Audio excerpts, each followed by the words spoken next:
fantastic. I love bubbles, they're great. Who doesn't love bubbles? They're going to go for a big, massive bubble. Oh, loads of small. Oh no! Oh, what's wrong? What's wrong? Hello there. I'm just going to say hello to everyone at home. Hello everyone.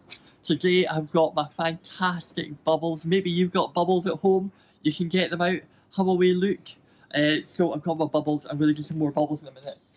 But before that, let me just take this and spin it round so Joanna can say hello today. Morning! I'm going to have a turn with the bubbles in just a jiff, and we'll see if I can blow a bigger one than Gavin can blow. Excellent. Back to me. Right, get busy with your bubbles. Here we go. Go for some bubbles.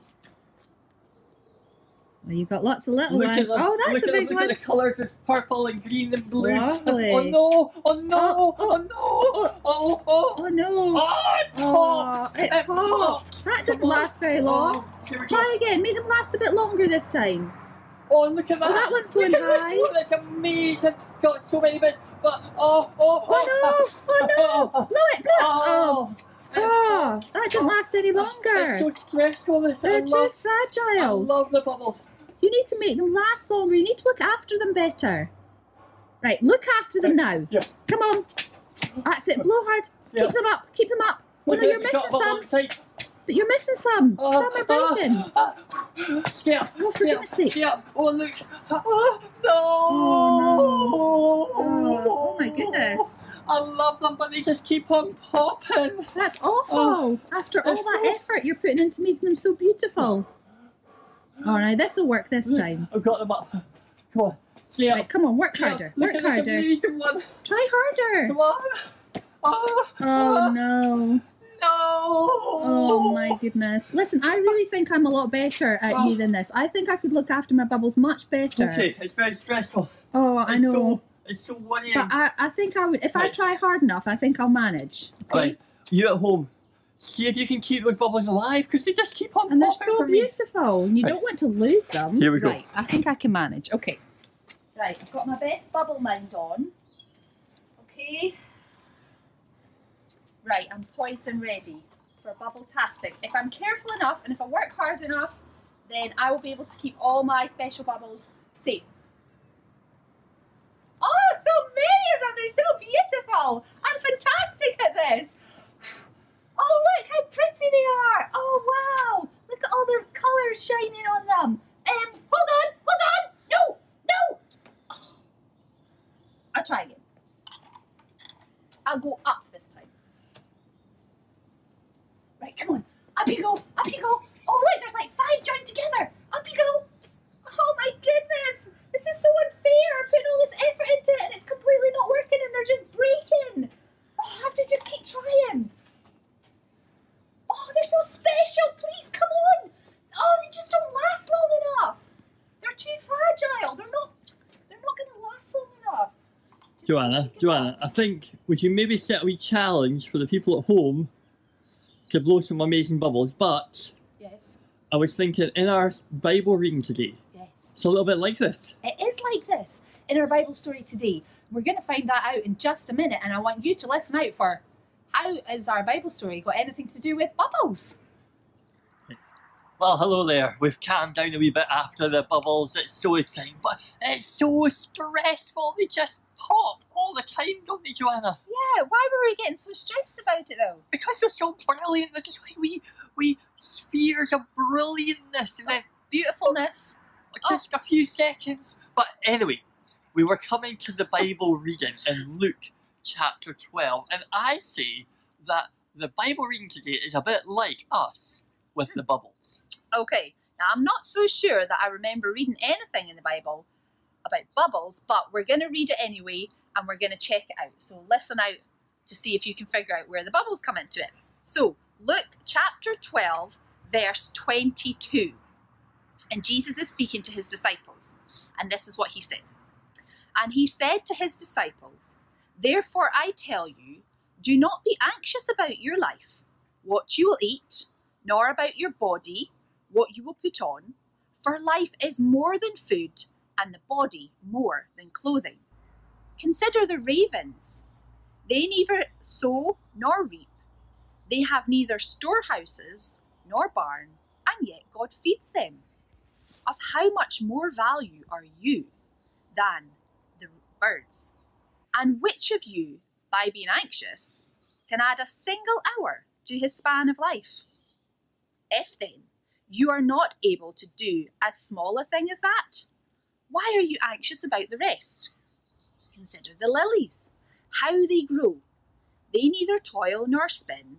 Yet I tell you, even King Solomon in all his glory was not arrayed like one of these.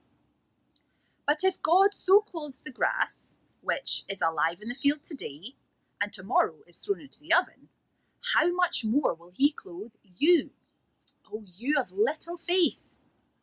And do not seek what you are to eat and what you are to drink, nor be worried. For all the nations of the world seek after these things, and your Father knows that you need them. Instead, seek his kingdom, and these things will be added to you.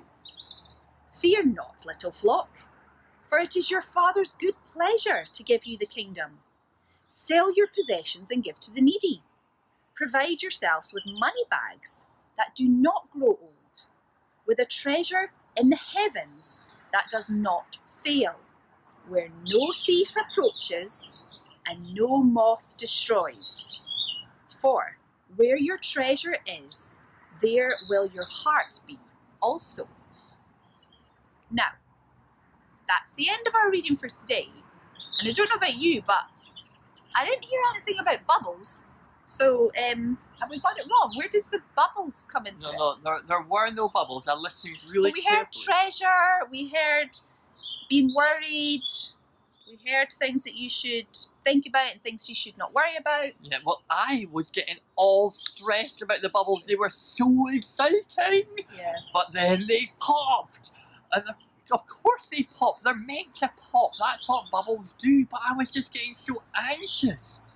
And then they're reading, Jesus is telling his followers not to be anxious or worry about things like clothes or food.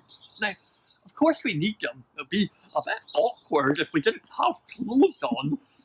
But look at the birds and the how they're fed. And look at the flowers, how amazing they look. They don't try, but they look fantastic.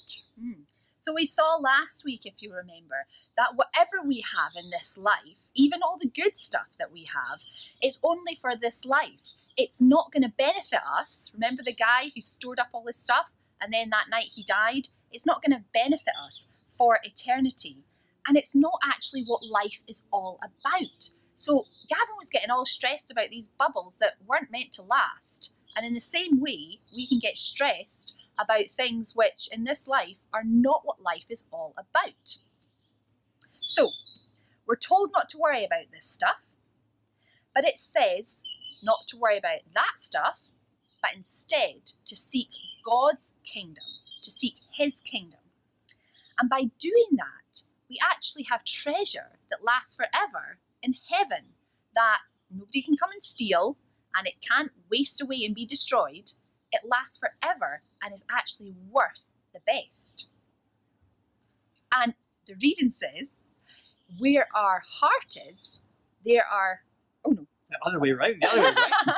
Yeah. Where our treasure is, there our heart will be also. So no matter what we seek the most, what we spend the most of our time on and the most of our desire, then that's actually what we love the most. And we know from the Bible that it's God that we ought to love the most. I've got some examples that will help us to figure this out. So we need to go in and get some stuff. So hang on right there and we'll be back.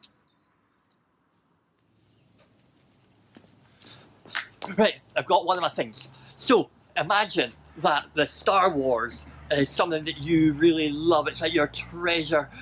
But the problem is, sooner or later your toys will break, or you'll have watched all the films and you'll get bored of it and it just won't be so good anymore, and you'll be fed up and sad and it just won't do everything you need it to do. Okay, so for some of us, particularly me, our treasure is, oh, how fancy we could look and silky hair.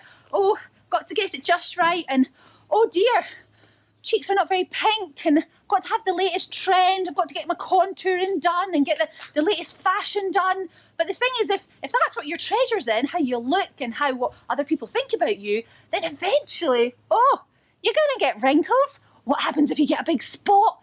These things happen, and eventually grey hairs come and we all grow old. It doesn't last. It's not what life is all about. Or, if your treasure is your phone, you can call people, you can search the internet, you can message, you can do the TikTok, you can do all those things. But, and this actually happened just in our house this week and last week, the screen goes black. You can feel it vibrating, but you can't see anything. It breaks, and it's so sad. You can't do it, and the thing that you thought was amazing is just not amazing anymore. It can happen on all sorts of things. Okay, so we see that with all these examples, and you maybe have different ones that you can tell that you treasure the most in life. There's nothing bad in them in themselves, but when we treasure them, it means we spend most of our time, our effort, our money even on them, and it takes up all that we're thinking about. It's our number one thing in our life. But the thing is, eventually, as we've seen with these examples, they break, we lose them, they don't last. And actually, eventually, for all of us, we know that we all die and we can't take any of these things with us. And they're useless in the end.